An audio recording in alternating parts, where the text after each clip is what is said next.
Welcome student. Hope so all of you are fine. Today we will discuss about Golgi apparatus.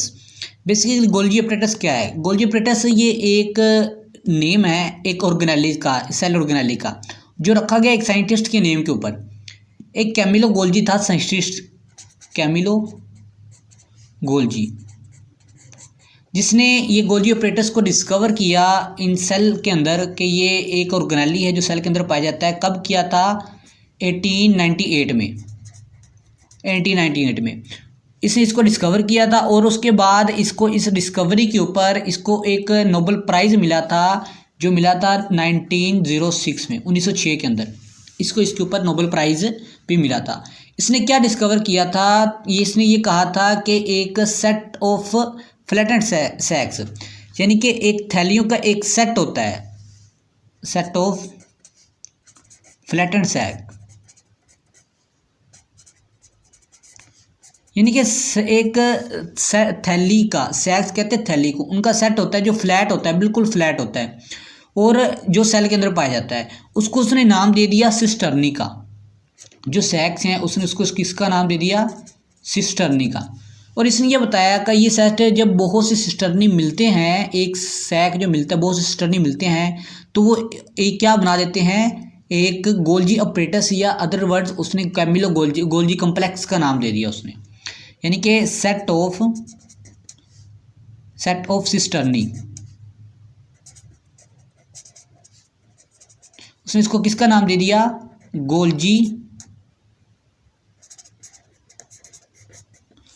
Golgi apparatus, और in other word complex. तो basically ये था Golgi apparatus से। इसने क्या कहा था कि एक सेट होता है सिस्टर्नी का, फ्लैटेंड सैक्स सिस्टर्नी का, जिसने इसको क्या नाम दे दिया? गोल्जी apparatus या गोल्जी कम्प्लेक्स का। अब इसने क्या बताया कि ये सिर्फ पौधों में नहीं पाया जाता बल्कि एनिमल सेल्स के अंदर भी पाया जाता है।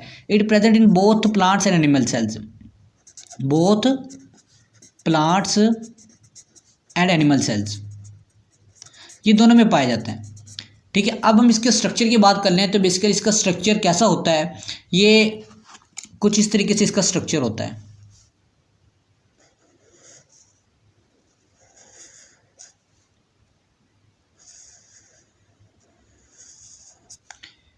ये फ्लैटेंड सैक्स होते हैं,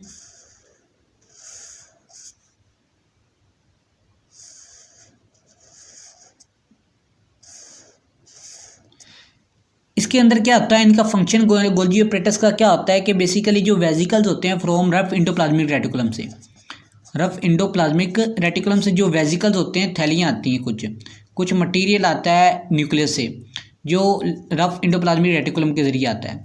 वो क्या करते हैं वेजिकल्स? वो वेजिकल्स इन कैमिलो गोल्जी के ऊपर आकर अटैच हो जाते हैं। ये वेजिकल किन के ऊपर? कैमिलो गोल्जी apparatus जो स्टैक्स होती हैं उनके ऊपर आकर अटैच हो जाते हैं। फिर क्या करते हैं? जो सिस्टर्नी होती हैं, इनको सिस्टर्नी कहा जाता है।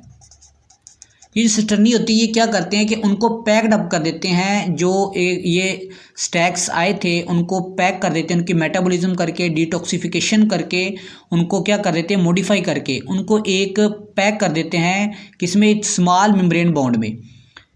स्मॉल मेम्ब्रेन, यानी कि ये एक स्मॉल मेम्ब्रेन होगी।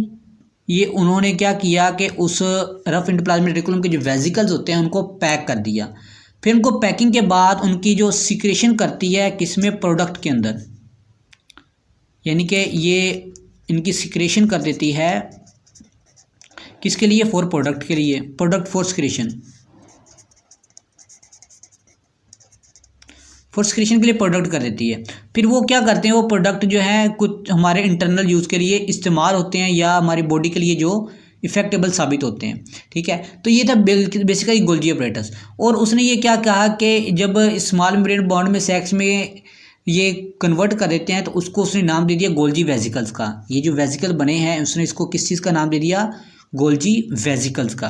और बेसिकली ये सैक जो है can be transported to various location in cells to its exterior in the form of secretion, और वो सिक्रीशन के ज़रिए हमारी बॉडी के वेरियस लोकेशन में उसको ये सेंड कर देता है थ्रू लाइसोसोम्स के ज़रिए।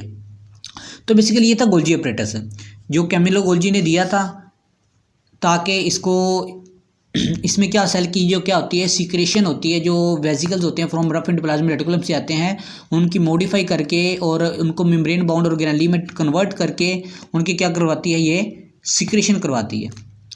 Okay, thank you.